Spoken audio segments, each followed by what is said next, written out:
இயேசு இந்த இடத்திலே உலாவிக் கொண்டிருக்கிறார். எங்கே 2 பேர் அல்லது 3 பேர் என் நாமத்தினால் கூடுகிறீர்களோ அங்கே அவர்கள் நடுவில் நான் இருக்கிறேன் என்று இயேசு வாக்கு கொடுத்திருக்கிறார். அவர் இங்குதான் உலாவிக் கொண்டிருக்கிறார் என்றால் அவர் வாக்கு மாறாத தேவன். இயேசுவின் நாமத்தில் கூடி வந்து இயேசுவை துதித்து தான் நாம் பாடல்களை பாடினோம். ஆகவே ஆண்டவர் வாக்கு கொடுத்தபடி இந்த இடத்திலே அவர் பிரசன்னமாயிருக்கிறார். நம்முடைய மாமிச கண்களால் அவரை பார்க்க முடியாது. அவர் ஆவியாய் இருக்கிற ஒரு தேவன். அவர் ஆவியாய் நம் மத்தியிலே உலாவுகிற ஒரு தேவன். அதனால் நம்முடைய மனுஷிக மாம்ச கண்களால் அவருடைய உருவத்தை பார்க்க முடியாது. ஆனால் அவரை உணர முடியும். You can experience the presence of Jesus in your life today. நீங்கள் இந்த இடத்துல அவருடைய பிரசன்னத்தை உணர முடியும். அவருடைய வல்லமையை உணர முடியும். அவருடைய தொடுதலை உணர முடியும். அவர் கொடுக்கிற சுகத்தை நீங்கள் உணர முடியும். அவர் அற்புதம் செய்வதை நீங்கள் உணர முடியும். உங்களுக்குள்ள இருக்கிற துக்கம் சந்தோஷமாய் மாறுவதை உணர முடியும். என்னால் அவர் இங்கு தான் உலாவிக் கொண்டிருக்கிறார். இயேசு எங்கு இருக்கிறாரோ அங்கே அற்புதம் நடைபெறும். இன்றைக்கு உங்களுக்கு ஒரு அற்புதம் தேவை. உங்களுடைய வியாதியிலிருந்து சுகம் பெற உங்களுக்கு ஒரு அற்புதம் தேவை. உங்களுடைய பிரச்சனையிலிருந்து விடுதலை பெற உங்களுக்கு ஒரு அற்புதம் தேவை. உங்களுடைய தேவைகள் சந்திக்கப்பட உங்களுக்கு ஒரு அற்புதம் தேவை. சில பாவ பழக்கத்திலிருந்து விடுதலை பெற உங்களுக்கு ஒரு அற்புதம் தேவை. ஏதோ ஒரு அற்புதம் உங்களுக்கு தேவை. அந்த காரியத்தில் ஆண்டவர் அற்புதம் செய்வார் என்று நீங்கள் விசுவாசிக்கணும். நீங்கள் விசுவாசத்தோடு இயேசுவிடத்தில் வரும்போது தான் அற்புதங்களை காண முடியும். ஏதோ நடக்கிறது, ஏதோ பேசுகிறார், ஏதோ ஒரு ஊழியக்காரர் ஜெபிக்கிறார், என்ன நடக்கிறது பார்க்கலாம் என்றால் மற்றவர்களுக்கு அற்புதம் நடக்கும், நீங்கள் பார்த்து கொண்டிருப்பீர்கள். எனக்கு இன்றைக்கு ஒரு அற்புதம் நடக்கணும், இன்றைக்கு இயேசு என்னை தொட வேண்டும், இன்றைக்கு எனக்கு இந்த காரியத்தில் ஒரு விடுதலை வேண்டும், இந்த காரியத்தில் ஒரு சுகம் வேண்டும், இந்த காரியத்தில் ஆண்டவர் எனக்கு ஒரு அற்புதம் செய்ய வேண்டும் என்று விசுவாசித்து நீங்கள் இயேசுவின் நாமத்தில் கூப்பிட்டால் கேட்டால் அற்புதங்களை நீங்கள் பெற்றுக்கொள்ள முடியும். நான் உங்களைப் போல பாடுள்ள சாதாரண மனிதன், இயேசுவை அறிவிக்கிற ஒரு ஊழியக்காரன், அவ்வளவுதான். நான் உங்களுக்கு அற்புதம் செய்ய முடியாது, நான் உங்களை சுகமாக்கவும் முடியாது, நான் உங்களுக்கு விடுதலை கொடுக்கவும் முடியாது. ஒரு சின்ன தலைவலியை கூட என்னால் குணமாக்க முடியாது. அதனால் என்ன நோக்கி பார்த்து நீங்கள் அற்புதத்தை பெற முடியாது. ஆனால் நான் சொல்லுகிற இயேசு அற்புதங்களை செய்கிறவர், நான் சொல்லுகிற இயேசு விடுதலை கொடுக்கிறவர். அதனால் நீங்கள் அதை கவனிக்க வேண்டும். இயேசுவை குறித்து சொல்லப்படுகிற காரியங்களை, வேத வசனங்களை கவனித்து இயேசுவை விசுவாசித்து நீங்கள் ஜெபித்தால் இந்த இடத்திலே நீங்கள் அற்புதங்களை பெற்றுக்கொள்ள முடியும், விடுதலையை நீங்கள் பெற்றுக்கொள்ள முடியும். அதனால் முதலாவது உங்களுடைய இருதயத்திலே விசுவாசிக்க வேண்டும். எனக்கு இன்றைக்கு இயேசு ஒரு அற்புதம் செய்வார், நான் அவருடைய பிரசன்னத்தில் வந்திருக்கிறேன், அவருடைய பாதபடியில் வந்திருக்கிறேன், அவருடைய வார்த்தையை கேட்க வந்திருக்கிறேன். ஆகவே இன்றைக்கு இயேசு எனக்கு ஒரு அற்புதம் செய்வார், என்னை சுகமாக்குவார், எனக்கு ஒரு விடுதலை தருவார் என்று முதலாவது விசுவாசிக்க வேண்டும். சிலர் என்னிடத்தில் ஜெபிக்க வரும்போது சொல்லுவாங்க, கிறிஸ்தவர் அல்லாத குடும்பங்கள் கூட வருவாங்க, இயேசு சுகமெடுப்பார், நீ விசுவாசிக்கிறீங்களா அப்படின்னு கேட்டால், ஐயா இயேசு சுகமாக்கின்றா அவரையே நாங்கள் நம்புகிறோங்க என்பதாய் சொல்லுவார்கள். நான் சொல்லுவேன், சுகமான பிறகு நம்ப வேண்டிய அவசியம் இல்லை. சுகம் பெறுவதற்கு தான் முதலாவது விசுவாசிக்கணும். முதலாவது விசுவாசம், அப்புறம் தான் அற்புதம் நடைபெறும். அற்புதம் நடந்துட்டு அவர் விசுவாசிக்கிறேன் என்பதல்ல. First you have to believe. முதலாவது நீங்கள் விசுவாசிக்கணும், அப்போ தான் அற்புதத்தை பெற்றுக்கொள்ள முடியும். விசுவாசம் உள்ளவர்களாய் நீங்கள் ஜெபத்தில் எதை கேட்பீர்களோ அதை பெற்றுக்கொள்ளுவீர்கள் என்று வேதம் சொல்லுகிறார். இயேசு தன்னை தேடி வந்த எல்லாரிடத்தில் சொன்ன விஷயம், இதை செய்ய என்னிடத்தில் வல்லமை உண்டென்று நீங்கள் விசுவாசிக்கிறீர்களா? விசுவாசிக்கிறோன்னு சொன்ன பிறகுதான் அற்புதம் நடைபெற்றது. நீ விசுவாசித்தால் தேவனுடைய மகிமையை காண்பாய். நீ விசுவாசிக்கிறாயா? ஆண்டவர் விசுவாசத்தை தான் எதிர்பார்க்கிறார். உங்களுடைய இருதயத்தில் நீங்கள் அவரை விசுவாசிக்கணும். அதற்கு தான் வசனங்கள் உங்களுக்கு சொல்லப்படுகிறது, அனுபவங்கள் சொல்லப்படுகிறது. நீங்கள் உங்கள் இருதயத்தில் இயேசுவை விசுவாசித்து எனக்கு இன்றைக்கு ஆண்டவர் அற்புதம் செய்வார் என்று இயேசுவின் நாமத்தில் ஜெபிக்க வேண்டும். ஜெப நேரத்தில் நீங்கள் இயேசுவின் நாமத்தை சொல்லி கூப்பிட வேண்டும். அப்போ ஆண்டவருடைய தொடுதலை உணரலாம், சுகமாவதை உணரலாம், விடுதலை பெறுவதை நீங்கள் உணரலாம். அவர் அற்புதம் செய்வார் என்பதற்கு, அவர் இன்றைக்கும் அற்புதம் செய்கிறார் என்பதற்கு என்ன ஒரு காரியம் இருக்கிறது, என்ன ஒரு அடையாளம் இருக்கிறது என்று சொன்னால், நானே உங்கள் மத்தியிலே சாட்சியாக இருக்கிறேன். எனக்கு ஆண்டவர் அற்புதம் செய்ததுனால தான் நான் இன்றைக்கு உயிரோடு உங்கள் மத்தியில் நின்று கொண்டிருக்கிறேன். நான் ஒரு கிறிஸ்துவ குடும்பத்தை சார்ந்தவன் அல்ல. தூத்துக்குடி மாவட்டத்தில் 4 மாவடி கிராமத்தில் பக்தி உள்ள குடும்பத்தில் பிறந்து வளர்ந்தவன். எங்கள் வீட்டில் சாமி வீடு, கோயில் வீடு என்று தனியாக ஒரு ரூமே இருக்கும். சாமி கும்பிடுவதற்காக பல படங்கள் வைக்கப்பட்டிருக்கும், குத்து விளக்கு வைக்கப்பட்டிருக்கும். தினம் 2 வேளை தவறாமல் சாமி கும்பிடுகிற, தெய்வ வணக்கம் செய்கிற பழக்கமுடைய ஒரு குடும்பத்தை சார்ந்தவன். காலையில் சின்ன பையனா ஸ்கூலில் படிக்கிற காலத்தில் இருந்தே குளிச்சுட்டு வரும்போது அந்த ஈர உடையோட கூட அந்த கோயில் வீட்டுக்குள்ளே போய் பல நிமிட நேரம் பக்தியோடு சாமி கும்பிடுவது, சாஸ்தாங்கமாய் விழுந்து பணிந்து கொள்ளுவது, இதெல்லாம் சிறு வயதிலே போதிக்கப்பட்டு வளர்க்கப்பட்டவன். மாலையில் எங்காவது தெருக்களில் நண்பர்களோடு விளையாடி கொண்டிருந்தாலும் தெருவிளக்கு எரியும். கிராமத்தில் சாயங்காலத்தில் தெருவிளக்கு எரிந்த உடனே வீட்டுக்கு வந்துடணும் சொல்லிடுவாங்க. வீட்டுக்கு வந்த உடனே கை கால்களை எல்லாம் கழுவி சுத்தம் பண்ணி கொண்டு நேர அந்த அறைக்குள்ளே போய் சாமி கும்பிட்டு தெய்வ வணக்கம் செய்த பிறகுதான் படிக்கவே ஆரம்பிக்க வேண்டும். இந்த மாதிரி பழக்கத்தை வளர்க்கப்பட்டு ரொம்ப பக்தி உள்ளவனாய் நான் வளர்க்கப்பட்டேன். என்னுடைய பாட்டியார் இருந்தாங்க. தினமும் எனக்கு மகாபாரத, ராமாயணம் கதைகளை, சொந்த புராணங்களை சொல்லுவாங்க. பாட்டு பாடி எங்கள் வீட்டில் நாங்கள் 4 பேர் தினமும் இரவில் அதை சொல்லி கொடுப்பார்கள். ராமாயணம், மகாபாரதம் ஆரம்பத்திலேருந்து கடைசி வரை எனக்கு எல்லா கேரக்டரும் தெரியும். எல்லாம் சொல்லி சொல்லி சொல்லி சொல்லி பக்தியிலே வளர்க்கப்பட்டு அந்த பக்தி தான் எனக்குள்ளே இருந்தது. என்னுடைய தகப்பனார் வியாபாரத்திற்காக சென்னை பட்டணம் வந்தபோது பாடி என்கிற இடத்திலே பாத்திர வியாபாரம் செய்தார்கள். அங்கு தான் நான் முதலாவது இயேசுவை பற்றி எனக்கு சொல்லப்பட்டது. சிலர் வந்து இயேசுவை பற்றி சொன்னபோது எனக்கு நான் ஏற்றுக்கொள்ளவில்லை, விரும்பி அதை பற்றி அறிந்து கொள்ள விரும்பவும் இல்லை. எனக்குள்ளே கோபமும் எரிச்சலும் உண்டானது. எனக்கென்று கடவுள் உண்டு, எனக்கென்று மதம் உண்டு, எனக்கென்று நம்பிக்கை உண்டு. சின்ன வயதிலிருந்து நான் அந்த நம்பிக்கையில் வளர்க்கப்பட்டிருக்கிறேன். இயேசுவை பற்றிலாம் ஏட்ட பேசாதங்கள் என்று சொல்லி நான் பரிகாசம் பண்ணி எதிர்த்து நின்றவன். இன்னும் இயேசுவை பற்றி வாலிபர்கள் சொன்னபோது நான் இயேசுவை பற்றி கீழ்த்தரமாய் பேசினவன், கேவலமாய் பேசினவன். இந்த மேடையில் சொல்லக்கூடாத அளவிற்கு இயேசுவை அவமானப்படுத்தி கீழ்த்தரமாய் பேசினவன் நான். அந்த மாதிரி இயேசுவை நான் வெறுத்தவன். அந்த மாதிரி நான் பக்தியில் ஊறினவனாய் காணப்பட்டேன். சென்னைக்கு போன பிறகும் என் தெய்வ வணக்கத்தை, அந்த நம்பிக்கையை நான் விட்டுவிடவில்லை. அந்த மாதிரி நம்பிக்கையோடு என்னுடைய வாழ்க்கை போய்கொண்டிருந்தார். இயேசுவை நான் எனக்கு சொல்லப்பட்ட போதிலும், இயேசுடைய குறித்து சொல்லப்பட்ட போதிலும் நான் விரோதித்தேன், வெறுத்தேன், புறம்பே தள்ளினேன். அந்த சமயத்தில் தான் என்னுடைய 14 வயது, ஒரு இளம் வாலிப வயதில் ஒரு வியாதி என்னை தாக்கினர். அப்பொழுது நான் 9வது வகுப்பு படித்து கொண்டிருந்தேன். என்னுடைய ஒரு சரீரத்தில் ஒரு வியாதி, என் இருதயம் பாதிக்கப்பட்டது. ஹார்ட் என்லார்ஜ்மெண்ட், இருதயம் வீங்கி விட்டது. ஆரம்பத்தில் இருதயத்தில் வலி, இருதயத்தில் பிரச்சனைன்னு ஆஸ்பத்திரி கொண்டு போகப்பட்டு, அந்த காலத்தில் எக்ஸ்ரே தான் எடுத்து பார்ப்பாங்க. இந்த மாதிரி ஸ்கேன் இப்போ வந்த காரியமெல்லாம் அப்போ கிடையாது. அப்போ பார்த்துட்டு இருதயம் பல்ஜ் ஆகியிருக்குது, வீங்கி இருக்குதுன்னு கண்டுபிடித்தார்கள். எத்தனையோ டாக்டர்கள், எவ்வளவோ மருந்துகள், எத்தனையோ இடத்துக்கு சென்னை பட்டணத்தில் என் பெற்றோர் மாற்றி மாற்றி ஒவ்வொரு டாக்டராக கொண்டு போனார்கள்.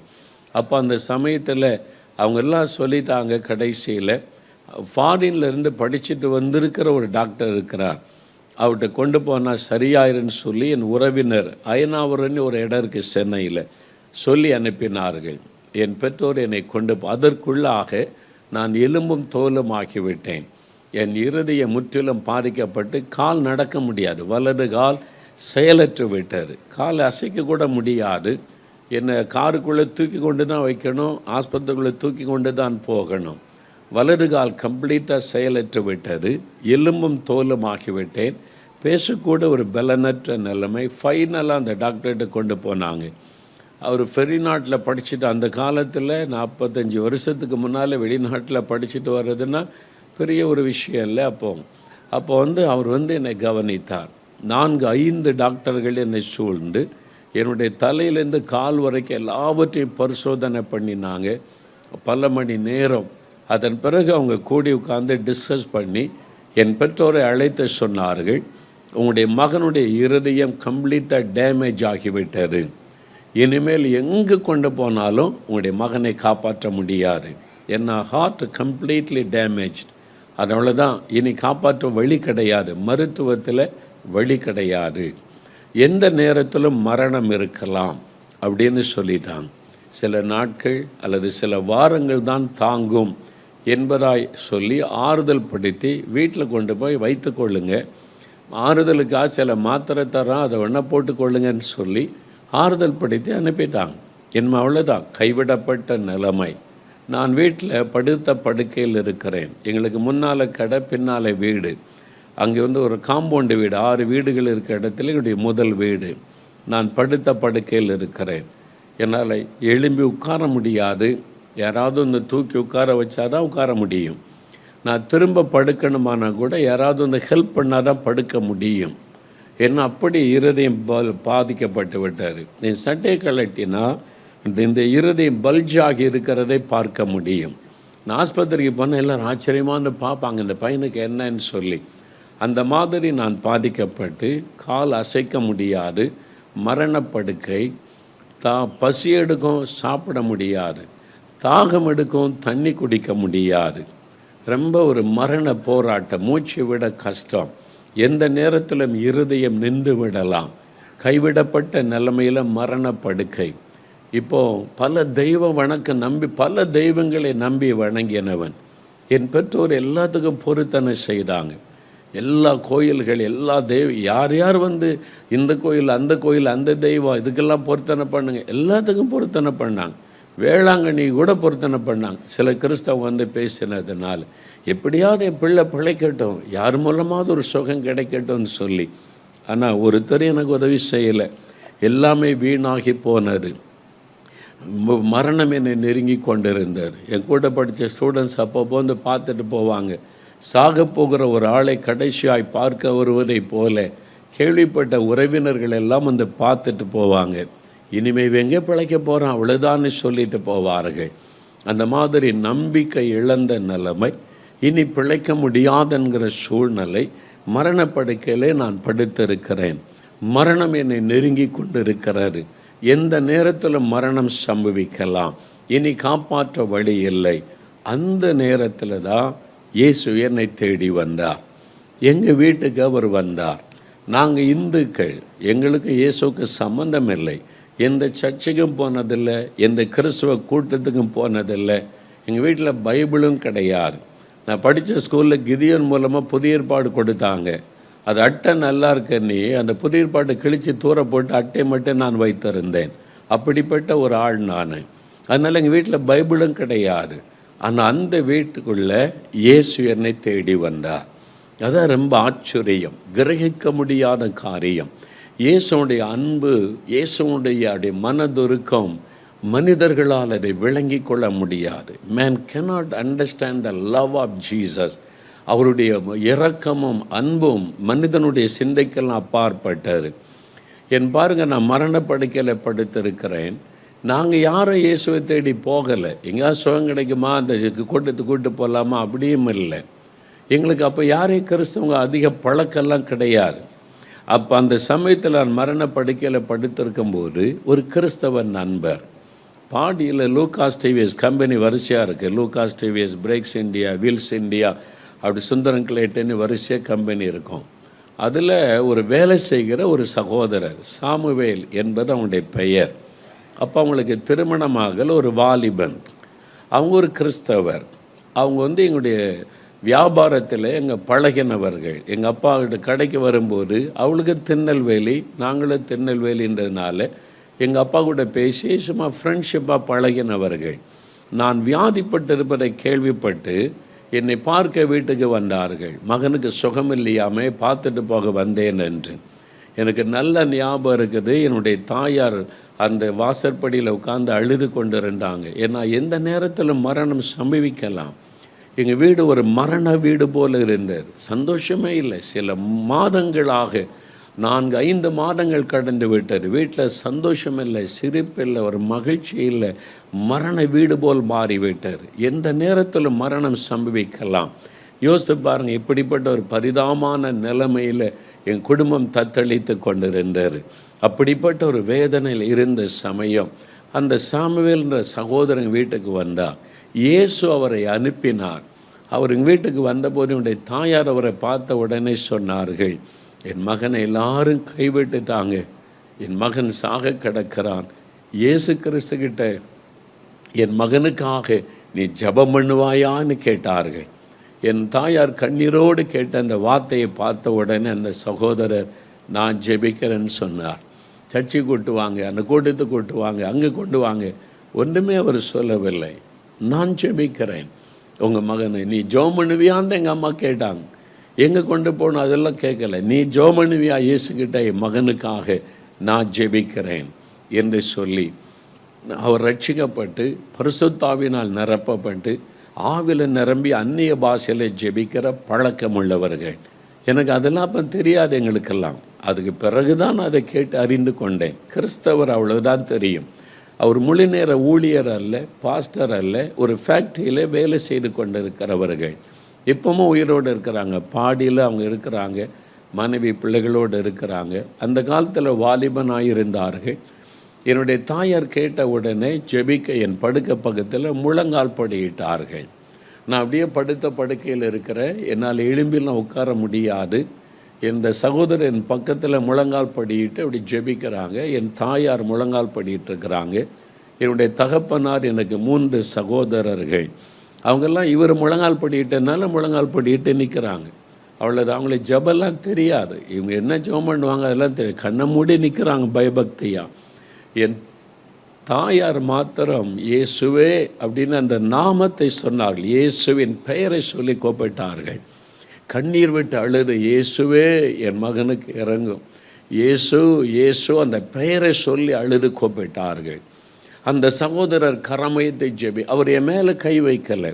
என்னால் ஒரு முழு நேர ஊழியர் அல்ல, ஒரு விசுவாசி. கரமுயர்த்தி அவர் எனக்காக சின்சியராக கருத்தாக ஜெபிக்கிறாங்க. அவங்க சூழ்நிலை பார்க்கல, இது மறைக்கிற நிலைமையில் இருக்கிற ஒரு தம்பி எதையும் பார்க்கல. இயேசுடைய வல்லமை விசுவாசித்து அவங்க ஜெபிக்கிறாங்க. நான் கண்ணை திறந்து அவரை வேடிக்கை பார்த்து கொண்டேன். இப்படி படுத்திருக்கிறேன், இங்கே முழங்கால் படுத்த ஜெபிக்கிறதை பார்த்து கொண்டு இருக்கிறேன். அந்த நேரத்தில் கூட இயேசுவே நீ நான் கூப்பிடக்கூட இல்லை. ஏன்னா அவ்வளவு நான் மத வைராக்கியம் உள்ளவனாக இருந்தேன். இயேசுவை அவ்வளவு நான் வெறுத்தவனாக இருந்தேன். அதனால் அவர் ஜெபிக்கும் போது அவர் தான் பார்த்து கொண்டு இருந்தேன், என்ன ஜெபம் பண்ணுகிறார் என்று. எனக்கு தான் ஜெபிக்கிறாரு, நான் மரணப்படுக்கையில் இருக்கிறேன். ஆனால் நான் இயேசுவை நோக்கி கூப்பிடவே இல்லை. அதுதான் இன்றைக்கி விளங்கி கொள்ள முடியாத இயேசுடைய அன்பு என்னை ஆச்சரியப்படுத்துகிறார். அவ்வளவு நான் இயேசுவை வெறுத்த போதிலும் பாருங்கள், இயேசு எனக்கு அற்புதம் செய்தார். அவர் ஜெபித்து கொண்டிருக்கிறார், நான் படுத்த படுக்கையிலிருந்து பார்த்து கொண்டிருக்கிறேன். திடீரென்று அந்த அறைக்குள்ளே அந்த ஜெபிக்க ஜெபிக்க ஜெபிக்க ஒரு தேவ பிரசன்னம் அந்த அறைக்குள்ளே இறங்குகிறார். ஒரு தெய்வீக வல்லமை, ஒரு divine power came unto that room. அந்த ரூமுக்குள்ளே அப்படியே தேவ பிரசன்னம் இறங்குகிறாரு. என் சரீரத்தில் நான் உணர்கிறேன், ஏதோ ஒன்று நடக்குது, ஏதோ ஒன்று இந்த ரூமுக்குள்ளே நடக்குது. அந்த தேவ பிரசன்ன வல்லமை, அந்த தொடுதலை நான் உணர்ந்தேன். அதான் நான் சொல்லுகிறேன், நீங்கள் கண்ணால் பார்க்க முடியாவிட்டாலும் அவருடைய பிரசன்னத்தை உணர முடியும். ஒரு தெய்வீக பிரசன்னம் அப்படியே அந்த அறைக்குள்ளே இறங்கும்போது என் சரீரத்தில் ஏதோ நடக்கிறது. எனக்குள்ள ஒரு பயம், தெய்வீக பயம் உண்டாகிறது. என் கண்ணிலேருந்து கண்ணீர் வடி ஆரம்பிக்கிறாரு. ஏதோ ஒன்று நடக்குதுன்னு அப்படி நினைக்கும் போது என் படுக்கையின் பக்கத்தில் ஒருவர் நிற்கிறதை என்னால் உணர முடிகிறாரு. என் கண்ணால் பார்க்க முடியல, ஆனால் என்னால் உணர முடிகிறாரு. நீங்கள் உங்கள் ரூமில் தனியாக உட்காந்து கண்ணை மூடி இருக்கிறீங்க. யாராவது அந்த ரூமுக்குள்ளே நடந்தால் உங்களால் ஃபீல் பண்ண முடியும். நீங்கள் கண்ணை திறந்து பார்க்காட்டாலும் உங்களால் ஃபீல் பண்ண முடியும், யாரோ இந்த ரூமில் நடக்கிறாங்க, யாரோ ஒருத்தர் பக்கத்தில் நிற்கிறாங்கன்றதை ஃபீல் பண்ண முடியும். அதே மாதிரி என் படுக்க பக்கத்தில் ஒருவர் வந்து நிற்கிறதை நான் உணர்கிறேன்.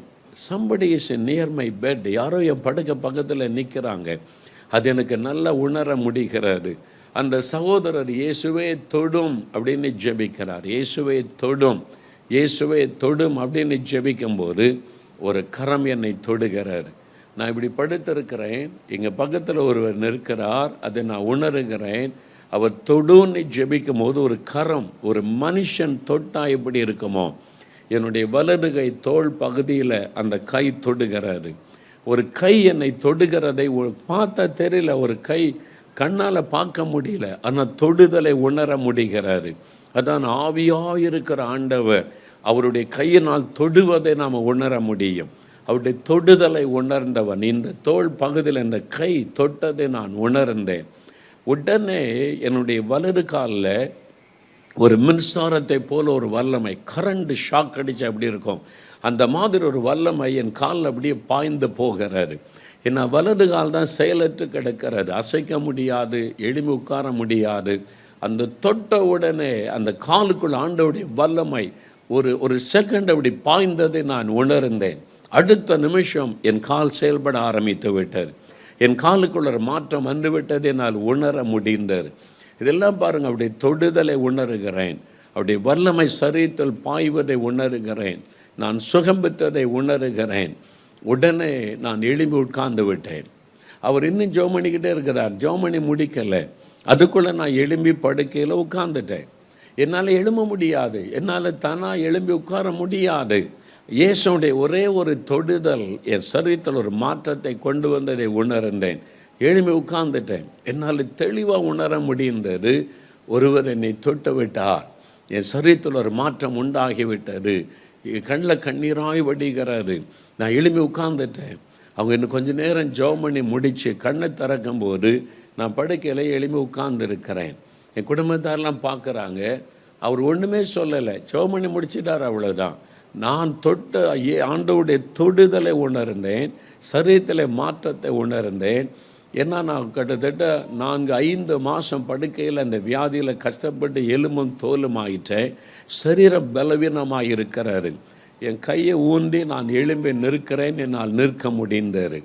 நான் நடந்து பார்க்கிறேன், என்னால் நடக்க முடிந்தது.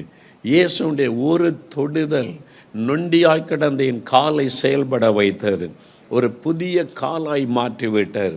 அதன் பிறகு நான் பார்க்குறேன், வீங்கியிருந்த இருதயம் நார்மலாய் மாறிவிட்டார். இயற்கைக்கு மேற்பட்ட ஒரு அற்புதம் இது. Super natural miracle.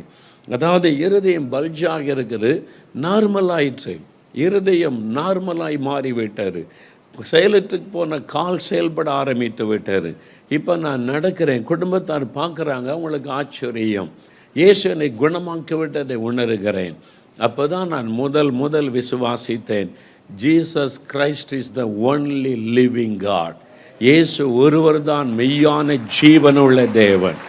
ஏனென்றால் நான் எத்தனையோ தெய்வங்களை பக்தியோடு வணங்கினவன், சாஷ்டாங்கமாய் விழுந்து வணங்கினவன், எத்தனையோ தெய்வங்களை தேடி போய் தியாகத்தோடு கூட நமஸ்கரித்தவன். ஆனால் யாருமே செய்ய முடியாததை, நான் யாரை வெறுத்தேனோ, யார் கடவுளே இல்லைன்னு சொல்லி வாதாடி பரிகாசம் பண்ணினேனோ, அவர் என் வீட்டுக்குள்ளே வந்து ஒரே ஒரு தொடுதல்ல அப்படின்ற நேரத்துக்குள்ளே என்னை குணமாக்கி விட்டாரே.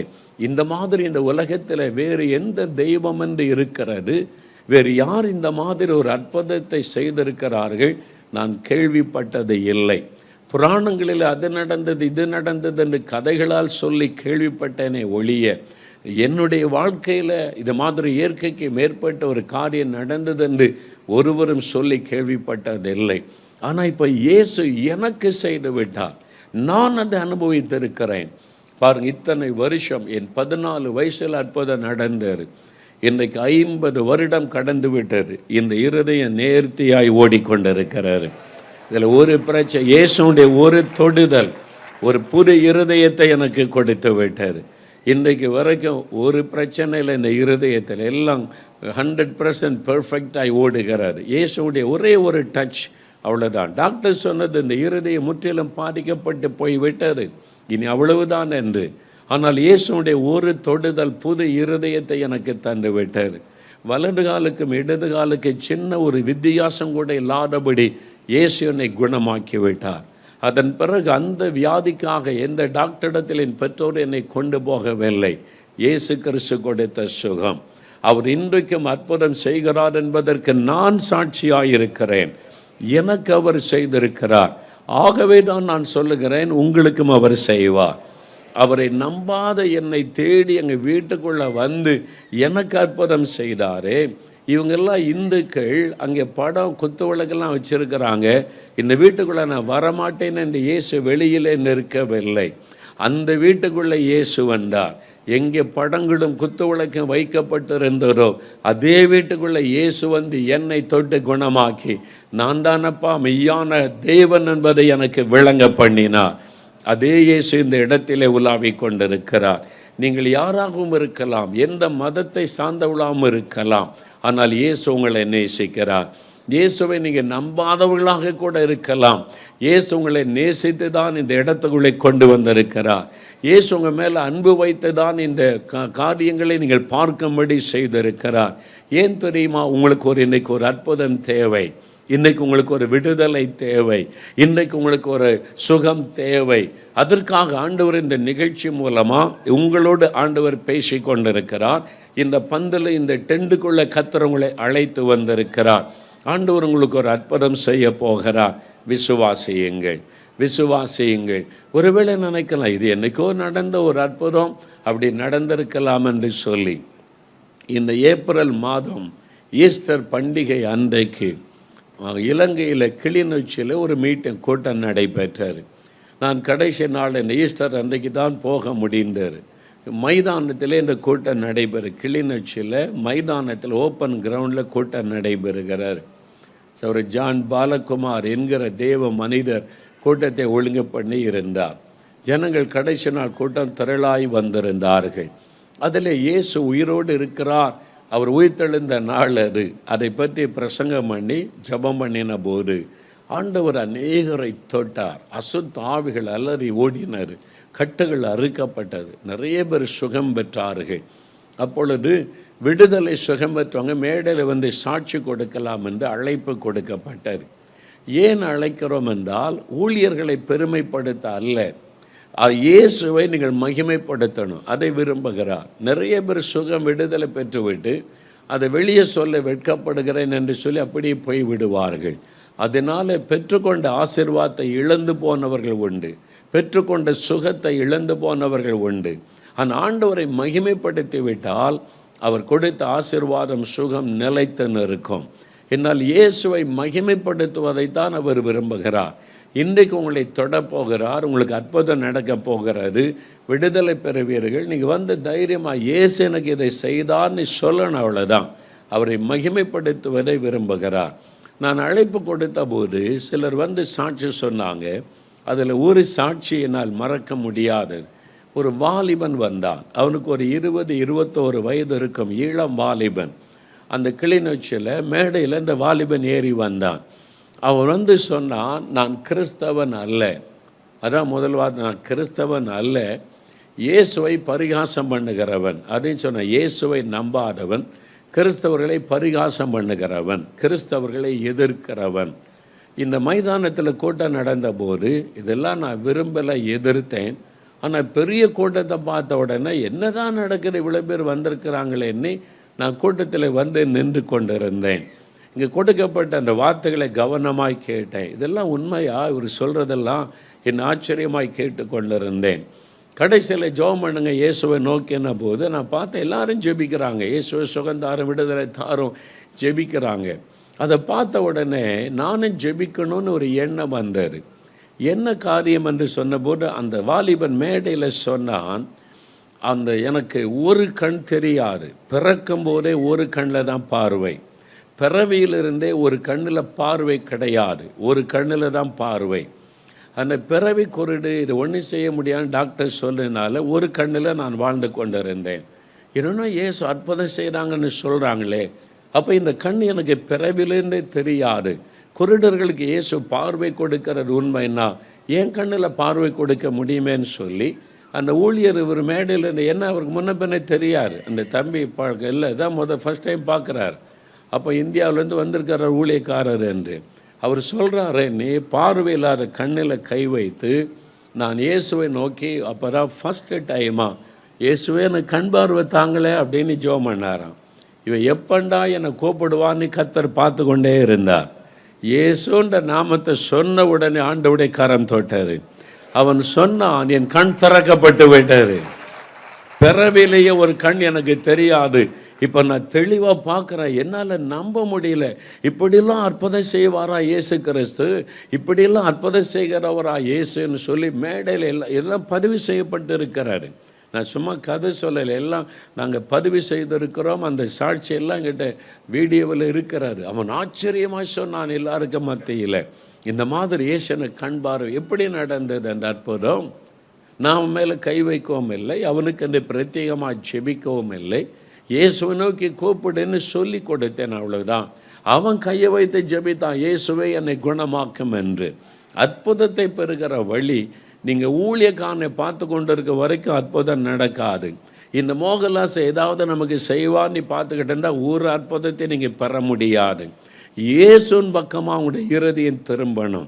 இயேசுவை நோக்கி நீங்கள் ஜெபிக்க ஆரம்பிக்கணும். இயேசுவே என்னை தொடும், இயேசுவே எனக்கு அற்புதம் செய்யும், என் நாமத்தினால் எதை கேட்டாலும் செய்வேன் என்று வாக்கு கொடுத்திருக்கிறார்.